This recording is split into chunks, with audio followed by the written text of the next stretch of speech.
Olá, gente, tudo bem? Hoje eu vim trazer aqui uma discussão, né? Vim levantar uma reflexão a respeito de um perfil do Eneagrama, que é um perfil tido como um dos piores, um dos mais difíceis de lidar e de entender. Todas as vezes que eu estive em grupos de Eneagrama, em cursos, em formações, eu vivi a experiência de chegar, me apresentar e dizer que o meu perfil era o 4, né? E aí observar as reações nas expressões, nos olhares, nas perguntas que demonstraram um enorme preconceito das pessoas em relação a esse tipo, né? A essa característica dominante. Então, eu senti que essa poderia ser uma reflexão interessante para se fazer, principalmente porque eu, sendo uma representante desse raio, me sinto chamada a falar um pouquinho sobre ele, sobre suas características e sobre como é necessário uma cura em relação ao olhar dos outros, das outras pessoas dentro do Eneagrama para esse perfil, para essa qualidade, para esse raio. Quando eu comecei a estudar Eneagrama, a primeira coisa que me incomodou, que me causava desconforto e estranheza, é a palavra tipo. E eu questionei bastante isso, né? Questionei internamente, questionei também os professores, que foram muito abertos, né, a discutir sobre isso e que me mostraram que eles tinham uma visão muito mais ampla do que a visão que rotula as pessoas em tipos. Então, eu sempre procurei usar a palavra perfil, característica, dominante, enfim. E acabamos também falando tipos, né? Porque a gente acaba entrando no mecanismo do estudo dessa sabedoria, acaba sendo mencionado, né? A tipologia. Porém, muito além disso, dessa questão dos rótulos, que vale para todos os perfis, o que é algo perigoso, porque nós, de fato, nos tornamos aquilo que nós acreditamos que somos e nós transformamos o outro com o nosso olhar, com a qualidade do nosso olhar, com a qualificação que nós damos também para o outro. Eu queria chamar a atenção para a importância de nós olharmos e trabalharmos com o Eneagrama de uma forma mais aberta. Então, hoje, né, eu tenho três mestres, professores, assim, que eu considero que são meus inspiradores e guias nesse caminho. Padre Domingos, o Nicolai Cursino e o André, é um mestre também, o André Prudente. E todos eles hoje falam, né, muito assim sobre características de personalidade que são fundamentais de nós considerarmos para que a gente possa olhar com honestidade, fazer a mudança, mas também sobre o quanto isso não pode ser limitador. Nós temos que ampliar essa visão.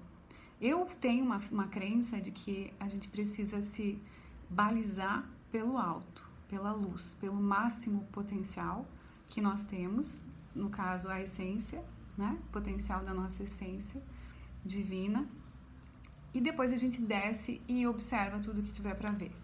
Né? Isso também é uma característica do 4, né? De um olhar do 4, que é assim, ok, vamos ao céu e vamos ao inferno, e tá tudo bem, a gente navega por esses mundos aí, e vamos ver qual é o profundo do profundo dessa dor, dessa dificuldade, dessa sombra que eu tenho em mim e reconhecer ela, né? Uma das coisas mais bonitas que eu vejo no 4 é essa capacidade de olhar para a sombra, reconhecer em si mesmo a sombra e perceber aonde que é necessário mudar, melhorar, elaborar, limpar, né? E desejar fazer esse trabalho. O 4 ele tem esse desejo profundo, assim. Tem essa honestidade. Eu tenho muitas pessoas do perfil 4 que são clientes de coaching com Enneagrama, e é encantador a forma como acontece o processo, porque é um processo de entrega, de inteireza e de honestidade profunda, e é um processo que ele é verdadeiro. Então ele geralmente é muito mais longo, no sentido de tempo necessário, mais lento, porque cada passo é dado com inteireza. Então eu poderia aqui discorrer assim sobre muitas características positivas, lindas da essência e do 4 de uma forma geral. Mas eu queria levantar aqui uma reflexão sobre o quanto nós precisamos rever o nosso olhar. Rever o jeito que nós olhamos para os perfis, né? A gente já falou aqui em outros vídeos sobre as diferenças, as necessidades, né? Sobre a empatia. E especificamente agora me vem muito forte, assim, quando a gente olha para a mandala do Enneagrama, essa mandala padrão que a gente vê por aí das tipologias, que gosta de usar um rótulo específico para cada tipo, né? A gente vê que começa aí uma questão grave em relação ao perfil 4, porque nós temos quase que em todas as situações, quase que em todas as escolas, quando a gente chega no 4, a gente tem aí uma palavra-chave que é algo muito complicado na construção do nosso olhar para um determinado perfil de pessoas, que é a palavra individualista, né? Então, esse é o rótulo. Tem também o romântico, né? Tem outros, o melancólico, né? E isso é uma generalização, né? E um nivelamento por baixo que é feito, que poderia ser algo que a gente não, né? Que a gente não considerasse como algo relevante, se não fosse o fato de que a repetição desse termo, ou individualista, já não tivesse criado um preconceito, um entendimento de que quando fala o 4, imediatamente já vem toda uma ficha de quem será esse cara que só pensa nele, que tem um olhar voltado só para o seu próprio umbigo, né? A palavra-chave é o individualista. E aí eu gostaria que vocês pensassem comigo, né? Nós temos aí, no geral, né, de uma forma padrão, quando a gente fala do 1, a palavra que vem muito forte é o perfeccionista, o reformista, né? Quando a gente fala do 2, então veja bem, perfeccionista e reformista na nossa cultura é algo positivo. A gente, inclusive, tem dificuldade de entender, quando a gente trabalha com o 1, demora para que um entenda que o perfeccionismo é algo negativo, né? A impressão que nós temos nessa nossa sociedade é que nós temos sim que tornar as coisas perfeitas, e o perfeccionista é aquele que busca e persegue a qualidade, né? A gente não tem o entendimento correto da palavra perfeccionismo, que é uma doença da perfeição.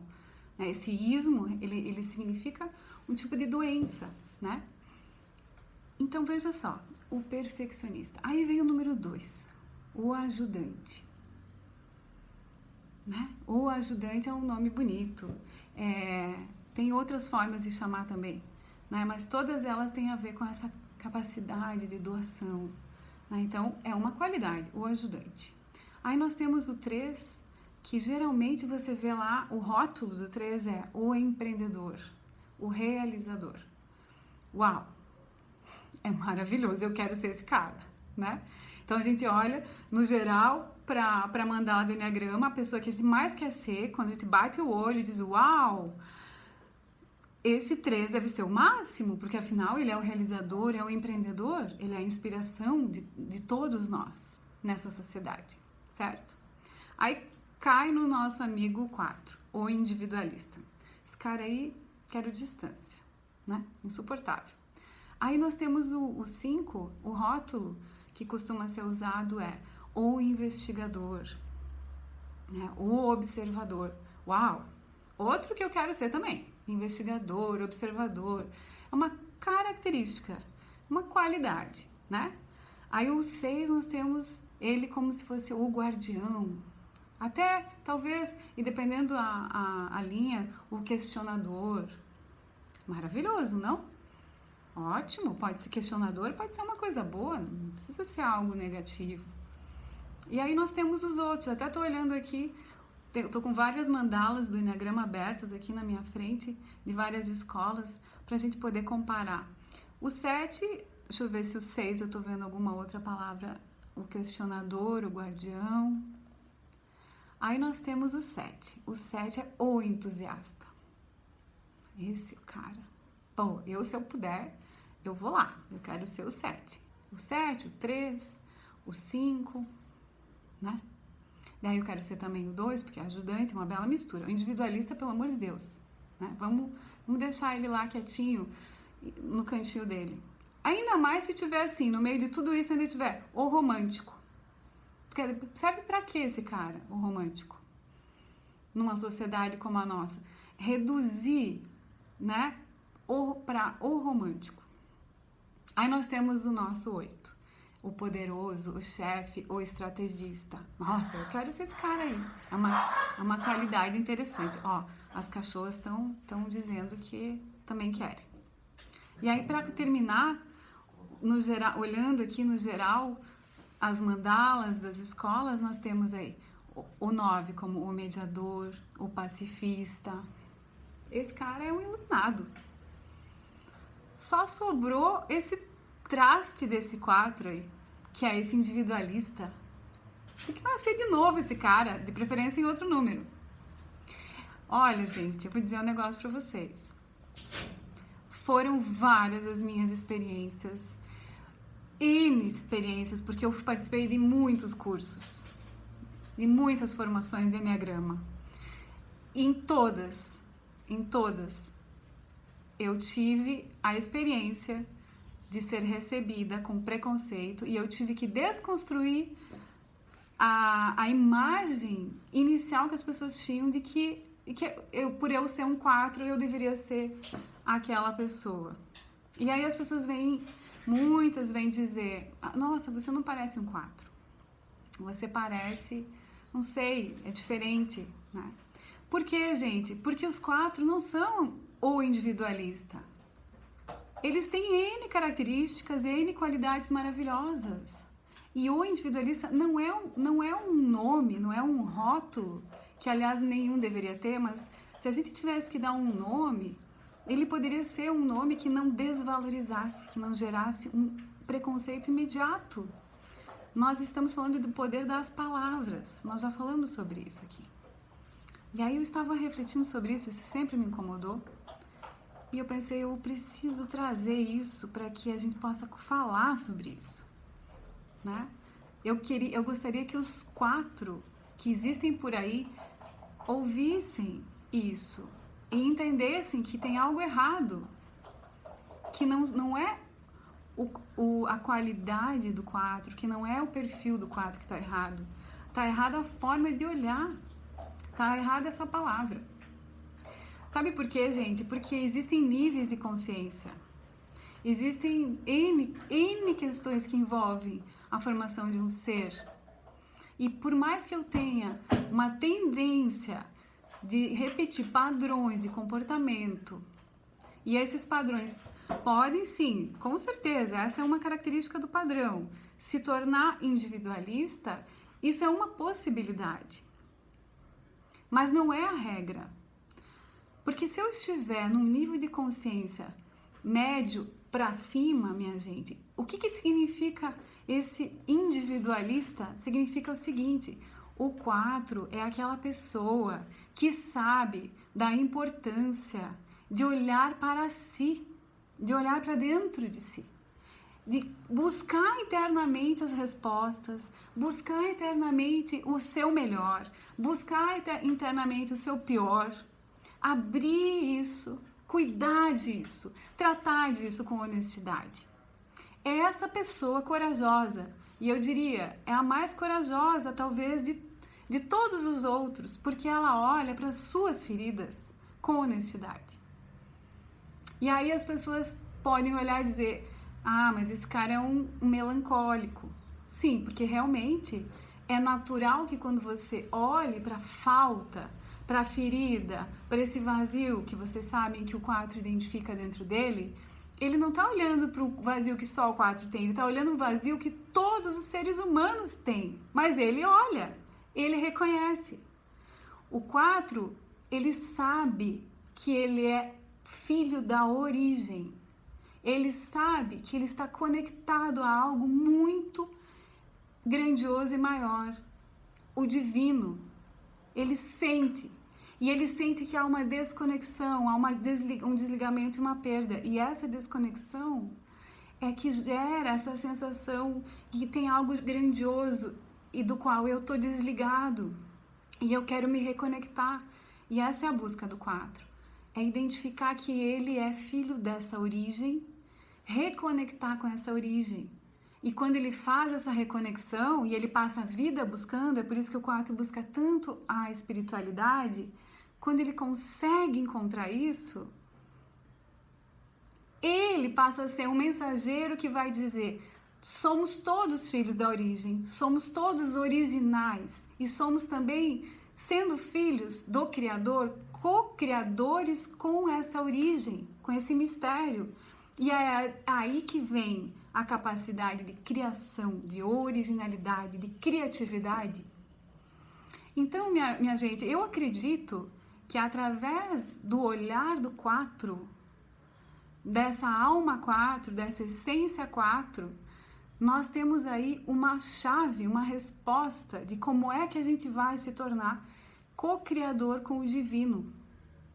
Essa chave está em nós nos voltarmos sim para dentro de nós, nós olharmos sim para nós, nós termos a coragem de dizer: me deixa no meu silêncio, me deixa ficar comigo, porque agora é a hora de eu investigar o que é que eu estou sentindo, o que é que eu preciso.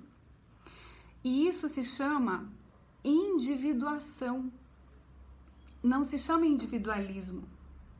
Isso se chama construir a nossa individualidade. E quando a gente pega a individualidade, pega a individuação, que é eu me tornar quem eu sou, e liberar os padrões que eu vinha repetindo, os modelos que eu vinha repetindo, isso é algo precioso que todo ser humano precisa viver. Já dizia o Jung, que é necessário passar pelo processo de individuação, porque senão nós nos tornamos adultos, nós vamos continuar sendo crianças emocionais e psicológicas.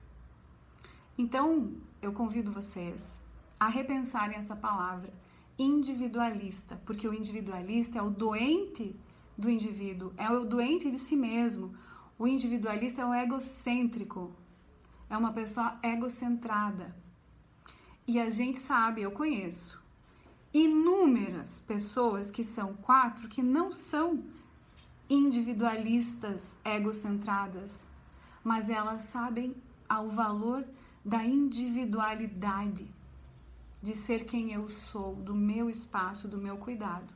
E elas fazem a dança entre agora é a hora do meu momento, do meu espaço e da minha necessidade, e eu tenho o direito de ter a minha necessidade, o direito sagrado divino. Agora é a hora de eu ir em busca da conexão com o outro, do encontro com o outro.